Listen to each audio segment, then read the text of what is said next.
We don't subscribe to the old school way, nor the new school way, only the optimal way. The 80-20 Baseball Experience with Coach Bo. Welcome, everybody. This is Coach Bo with the 80-20 Baseball Podcast. In this episode, we are going to talk about three things. We're going to spend some time, part one, talking about what I call Spider-Flaw.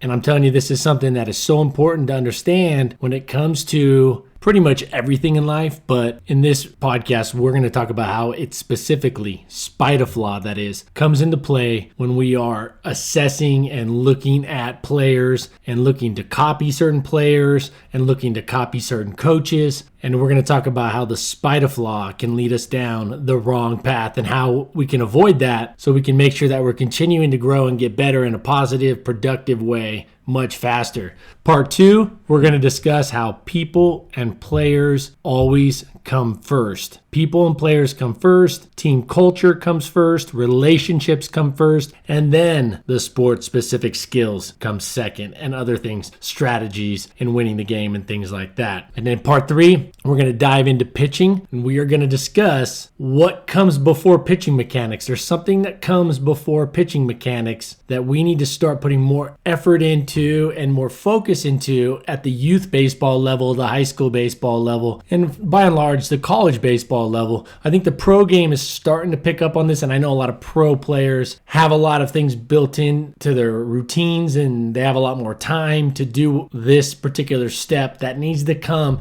before we get into the pitching mechanics. Before we get into part one, real quick, I want to throw in a little bit of a plug for my website, for the 8020baseball.com website. When you go on there, there is a master coaching program that it took years to put together and compile, and 34 years of experience in the trenches and studying and learning the game of baseball and from the coaching side, from the playing side, putting together a complete blueprint for all of you coaches out there. It is an A through Z coaching blueprint that gives you everything, that being the master coaching program, gives you everything you need to be a great coach, which means you're going to win more, your team's going to have more fun, and you're going to save years of guessing exactly how to be an all-around great baseball coach. It's basically winning more efficiently, having more fun more efficiently, so you have more time to do the things in your life, run your business, do your job, spend with your family, but still be a great coach when you get out there. Be ready and prepared for your players, win more games, have more fun. You're going to look like you know what you're doing. It's going to basically take the good coach to a great coach and a beginner coach to a good coach. A coach that looks competent and has all the things kind of what they need to go out there, all the resources such as a practice plan, multiple practice plans already done for you, already scripted out, a pregame routine that's already scripted out. Now, all these can be, you can add your little variations to it and they kind of fit into your environment, but they give you the template, the blueprint. If you want, you can just follow right along and copy it. It'll have a dynamic warm-up. There's a ready-made throwing routine. A lot of people call it a throwing program. It's a comprehensive, full-on throwing program. I've studied professional college throwing programs, high school throwing programs. I've never seen one this comprehensive, but it's easy to follow. There's going to be a ready-made strength routine that can be done on the field with your team, a 25-minute strength routine that can be done out on the field. There's a team's rule policy. I put together these detailed guides in essentially like the design, how to design a perfect drill. It goes over the 8 exact steps to designing a perfect drill. There's a guide in there to running a productive and very efficient scrimmage, a high-level scrimmage. There's a guide to how to create a positive team culture and how to do it. What are the steps to creating a positive team culture, and a guide.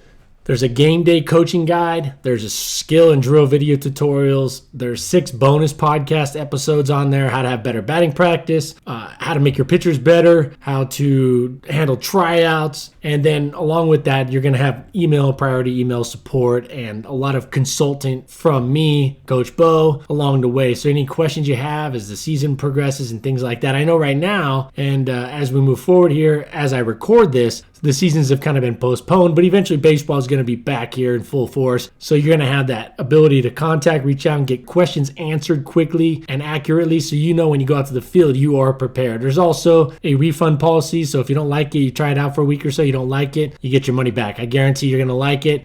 at the price point it's at, you're really going to just get tons of value out of that. Now, for part one, spite a flaw.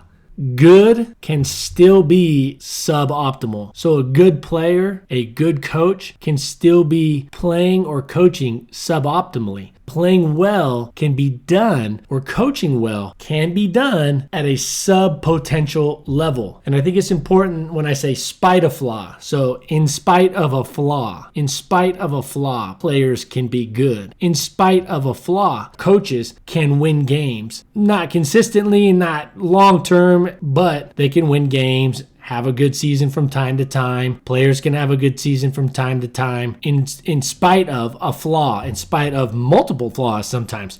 Here's a good example just right off the bat.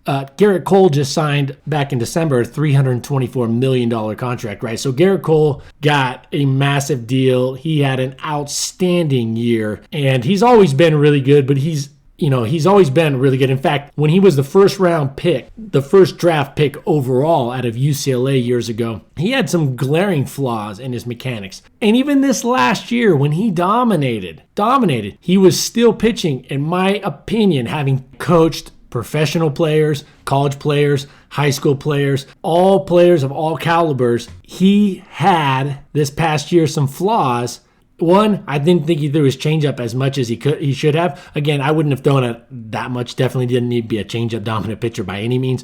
But I think there was a little bit more of a little higher percentage would have yielded even better results, especially in certain situations. I mean, he was just basically all fastball and all breaking ball. And I think if he would have thrown that changeup a little bit more, maybe 5% more in the right counts, knowing, looking at the data and knowing having a good understanding of the scouting report on the other team, I think that could have definitely helped out. But even more importantly, his mechanics. He doesn't lead as much with his hip. His center of gravity is a little bit up. It's a little bit out in front. His center of gravity is a little bit lean. He's leaning forward just a little bit more than I think he should be. Now, he's a big athletic stud, so he is great in spite of some flaws. I mean, when he was the first overall pick at UCLA, he threw across his body. He would stride not directly towards the plate. He wasn't even close to striding close to directly towards the plate, which is a big flaw for pitchers.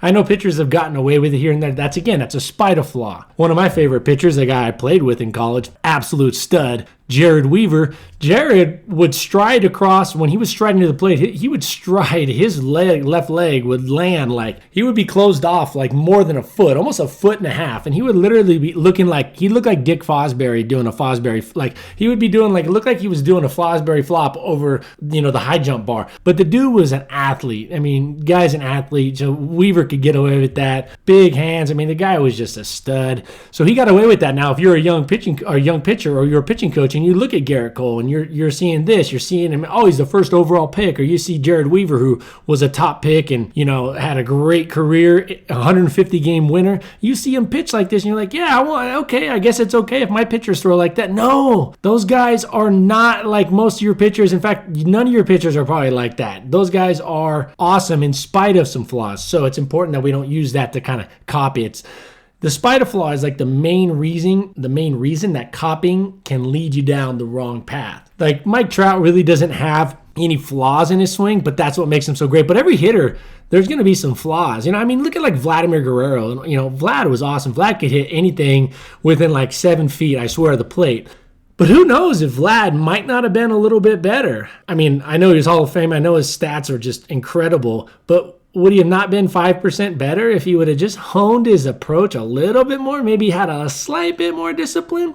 I know he could hit everything, but he also chased, and so I know that maybe made him a better hitter, but I don't know. I just don't see how a hitter with a good, solid approach, seeing the ball a little bit longer, wouldn't help just about anybody, even, the great Vlad Guerrero. But I mean, there's 1,000 examples of these. You see them in life too, all over the world. They're good, but that's still sub-potential. When we look at coaches and go, oh, that's a great coach, or we assess a coach or assess a player or assess a technique that a player is using, it's very important that we don't copy players without knowing exactly what their flaws are. And this is where experience and just knowing and studying it much more than just copying is clearly going to put you in a better position to succeed, a much more certain position to succeed than just kind of leaving it up to the chance that it's kind of a guess. When you copy, you're kind of guessing a lot of times, you're like, well, I see this player doing that, or I see this coach doing that. Well, it's hard to attribute their success and hard to allocate their success to all the different things that they're doing and accurately do that. So you got to be very careful. So I think it's better to study a lot of. Now, one way to get around this is to watch and study a lot of players and a lot of coaches, and then you can deduce from there what are the certain commonalities, common characteristics that you see across the board. Because what you're going to see when you study great pitchers, great hitters, great coaches, great infielders, there's going to be some that do things that all the others don't. And that doesn't necessarily, again, this is where it gets so tricky. That doesn't necessarily in and of itself mean that what that one isolated outlier is doing is wrong, but you're looking for those commonalities across the board that they all do, that all the greats do. That's probably a better starting point. I like data, but I like the experience is huge, because really what experience is, it's just data from a firsthand experience and knowledge. And I'm going to finish up with this last part. A great pitcher does not mean a perfect pitcher. A great coach does not mean a perfect coach in all areas. So be careful what you copy and what you deduce from that. It may be, like I said earlier, there may be a flaw hidden amongst a lot of good things. So be careful with that, all right? The filter, experience, the technology over time, I think is going to help this out a lot. And we could go on with examples of this till the end of time about this type of thing that plays out. They're successful, or they're good, or even great despite of a flaw. And you could do that like studies. Look at studies in academia and things like that. Studies are flawed a lot of times because there's variables that aren't factored in and controlled for. And so you can have a 90% controlled study, but that 10% is not controlled, but that's the variable that's going to throw off everything. And so you can look at it through, all over business and things like that. We could go on and on. So I'm going to move on here to number 2, but remember, spite of flaw is something to be very careful of when using, especially like when using one player or one coach, or just a small group of players and coaches to determine how you're going to play, how you're going to coach your team. Part 2, people, players first.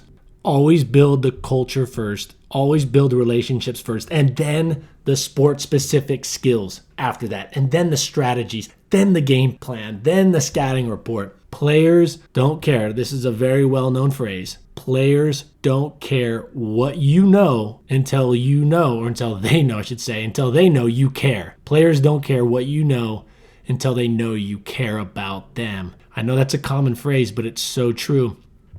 They don't care what you got to say until they know you care about them.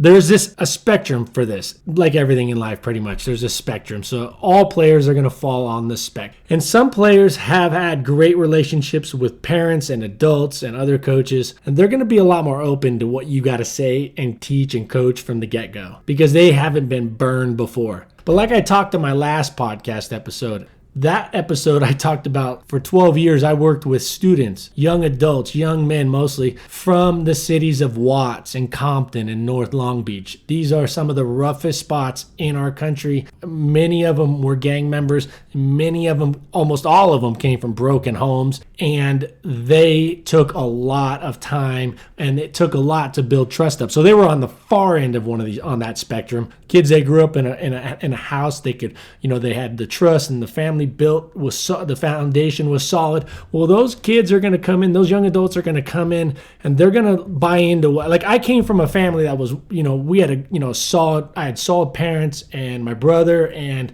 it was a solid foundation. My parents were loving. They never deviated from love, and I trusted them. Still do, always will, 100%. And so when I listened to adults, when I was like in high school and coaches, of course I would be, it was easy for them to get my buy-in, because as I knew coaches, and I had good coaching experiences. Like as a player, I played for some awesome coaches that had a lot of success. So it was easy for me. They told me, they wouldn't say jump off the cliff and I would jump, but how far, but they would say, hey, do this, do that. And and I never questioned it. There are players, though, you're going to get that are on the other side. They're almost like a huge 20-foot wall, and you got to break that wall down, and it may take a long time to break that wall down before you can even think about really trying to give them a lot of your baseball knowledge.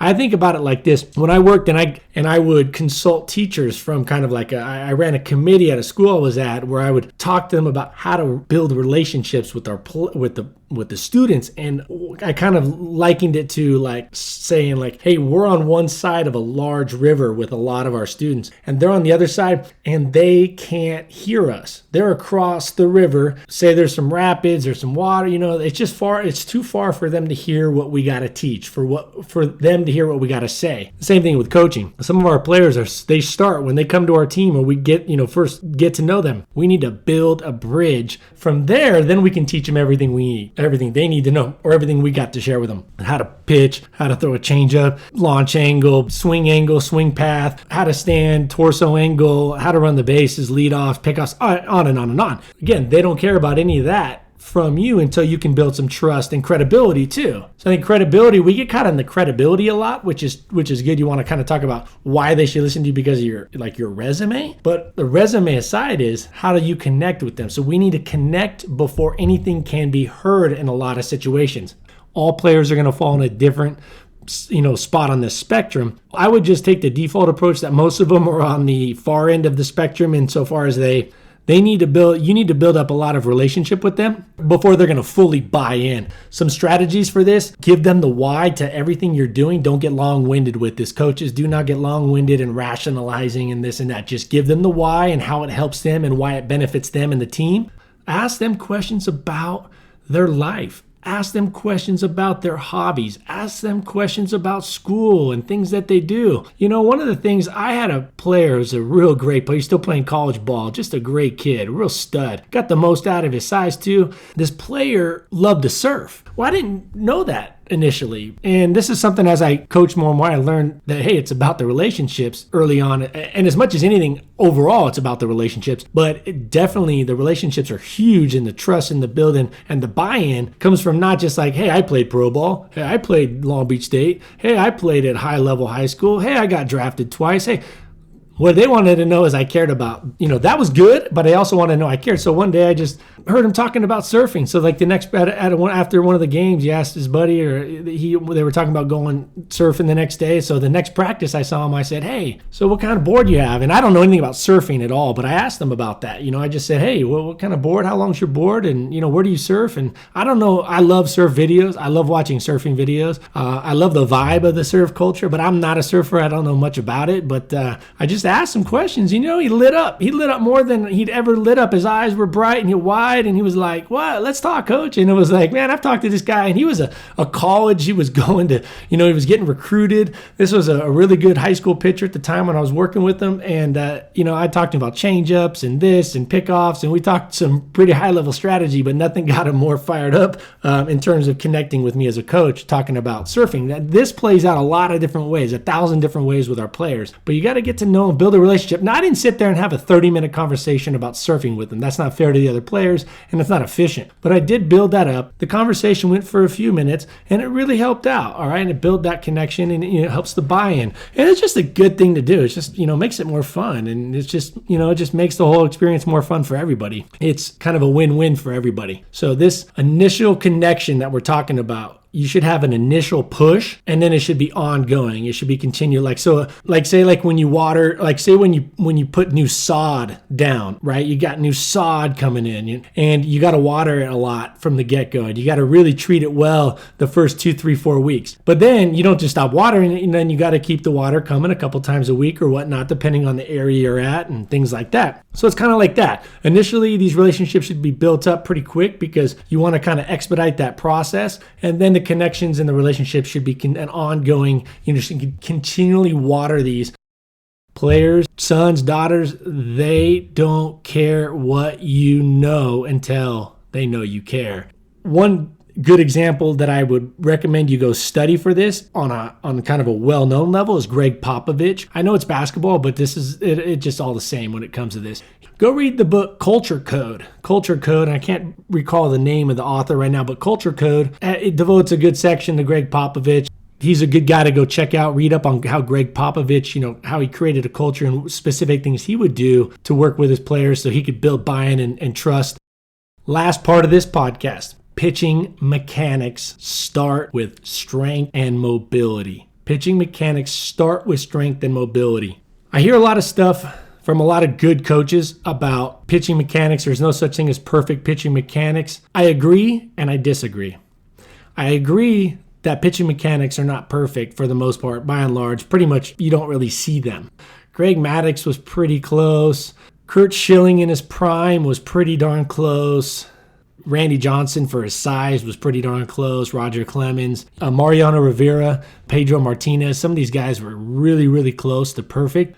But what comes before the pitching mechanics to even get to the point where you can have optimal pitching mechanics is strength and mobility. You got to have a good functional strength starting from the ground up, and you got to have mobility. You got to be able to move, not necessarily really loosey-goosey. You don't want to be, I think the term is like hypermobile. Again, I'm not a physiotherapist and I'm not a certified strength coach, but I know that you want to have mobility. You want to have what a lot of coaches will call joint integrity, joint stability and joint integrity, which is a kind of a combination of strength and mobility through the joints, through the muscles, through the body. So, pitchers, yes, there are perfect pitching mechanics. Those might vary a little bit depending on the frame and the body of each pitch, a little bit. I don't think the variation is as much as most people would like you to kind of think or would lead you to believe in the baseball community, the pitching community. I think where the misunderstanding or the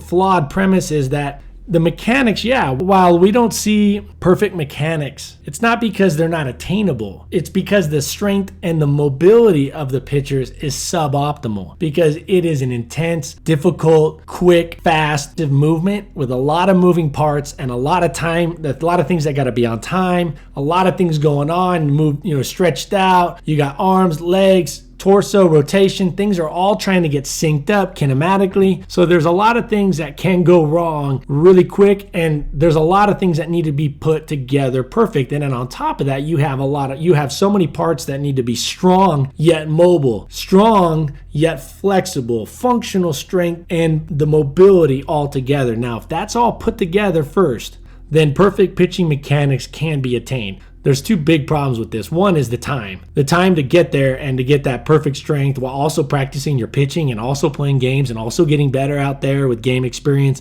and bullpens and throwing and long toss. That's a challenge. That's really tough. The other part is knowing exactly how to get strong and mobile in the best possible way. There's some great resources out there, some great people out there that have some good strength and conditioning programs and protocols and things like that. Pitching mechanics, the message of part 3 as we finish up this episode here. Quality pitching mechanics start with good quality, optimal strength and mobility. Optimal strength and mobility come first. And then, so build strength and mobility early in your season. High school coaches, I would recommend you not even get into a throwing program possibly until November. Optimize the strength and conditioning as best you can September and October, and then in November start throwing program. Bullpens in December. Season doesn't usually start, like in the southern states, it's not going to start until February. So if you start throwing bullpens in December and then you got January, hey, you're going to have time. All right, especially if you've progressed in the right way with strength and mobility, conditioning. And that doesn't mean you can't do a lot of other things, right? Like base running and hitting and things like that. I'm just specifically talking about pitching mechanics. So pitching mechanics start with strength and mobility first. So build and start with the ground up. Start with the legs. Shoulders are big. Torso, the rotational muscles, the hips. I think legs, quads, hamstrings, ankle mobility, hip mobility is huge. Torso and posture stability is huge. And shoulders, massive. I wouldn't sit there and have my hand in a rice bucket a bunch like old school coaches old school pitchers like myself would have our hand digging in a rice bucket for like 20 minutes. I'd rather you spend that time on getting that shoulder stronger and more stable than I would that. And you can talk about, I would rather do a lot of single leg work, a lot of single leg split squat lunges and a lot split squats or a lot of lunges or a lot of single leg squats rather than just some basic, deadlifting or even maybe like back squats, things like that. I would say deadlifting is good, but I would say like a split squat is way better. And then I think a single leg squat's even better, not as good as a split squat, but they're kind of a different reason, but you get my drift. Pitching mechanics start with strength and mobility. So make sure your players are strong. Start early. If you can, your off season, maybe lay off the pitching and just get real strong with strength and mobility. So maybe you go less on the weight, and I'm not saying go weak, but maybe lesser on the weight to make sure that they can go through a full range of motion in a stable, controlled way. Also working fast and slow, working both, things like that. So, you don't want to just, your whole workout shouldn't just be a slow moving progression, but it shouldn't be out of control fast. You can see there's a lot of good programs out there to get stronger and more mobile, more flexible, and get that joint integrity built up. Just remember, coaches, if there's a flaw with pitching mechanics, a lot of times, it's a strength and mobility issue. So let's put that before we get to the mechanics. And a lot of times you got to do it simultaneously, but let's make sure then, if that's the case, that the strength and mobility is a priority and that it gets put in there, it gets fixed into the structure and the routine. All right, guys, we talked about spite a flaw, how great players can still and good players can still have a flaw. So be careful what you're copying. Coaches can still have success even though they got a flaw. So be careful what you're copying. 2, we talked about people and player first before getting into like teaching specific skills and strategies. Sometimes we want to jump into what we know. Hey, let's get to know the players. Let's build some rapport, or at least at a minimum, do it simultaneously and ongoing. Build up those relationships, break down the walls. Some of these kids, they come to your team and you got to really work to get them on your team. Think about it like a team. Greg Popovich is a great person to go study. There's a lot of great coaches on this, but go look at Greg Popovich. There's some good stuff. The Culture Code book, go check that out. And then pitching mechanics, start with strength and mobility first. Start with the strength and mobility. And then from there, start with the ground up. I think the ankle mobility, strong quads and hamstrings, good hip mobility and hip strength, torso stability and posture, and shoulder mobility and stability, and building up a foundation. There's a lot of good programs out there, but that should be a priority. All right, guys.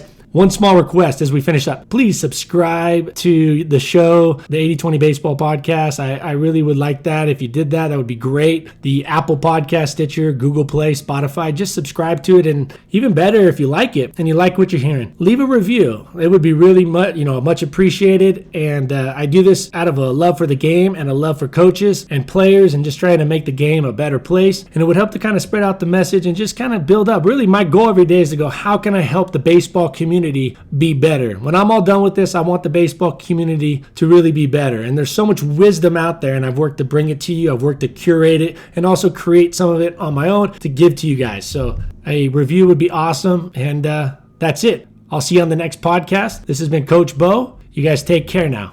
Bye. This has been the 80/20 Baseball Experience. This is a really good team, and so you have to earn everything you have against them and take opportunities when they present themselves. Take it to the field.